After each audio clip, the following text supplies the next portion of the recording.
টি-20 বিশ্বকাপ ইস্যু থেকে move on করে ফেলেছে বাংলাদেশ। তবে এ নিয়ে আলোচনা এখন নতুন নতুন মাত্রা পাচ্ছে। সংসদ কিংবা ক্রীড়াপাড়া আলোচনা সর্বত্র। কার দোষে বাংলাদেশ থাকলো বিশ্বকাপ থেকে দূরে, সেই উত্তর খুঁজছে সবাই। এবার সে আগুনে নতুন করে ঘি ঢাললেন কন্ট্রোভার্সি কিং সাকিব আল হাসান। তার মতে সব দায় ইউনূসের অন্তর্বর্তী সরকারের। আরও স্পষ্ট করে বললে দুই আসিফ, অর্থাৎ আসিফ মাহমুদ সজীব ভুঁইয়া ও আসিফ নজরুল।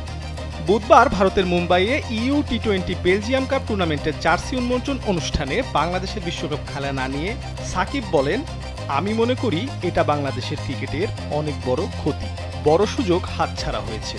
আমরা ক্রিকেট পাগল দেশ, আমাদের দেশ বিশ্বকাপে খেলেনি, এটা বড় একটা মিস। আমার মতে বিশ্বকাপে অংশগ্রহণ না করার সিদ্ধান্ত সরকারের অনেক বড় ভুল ছিল।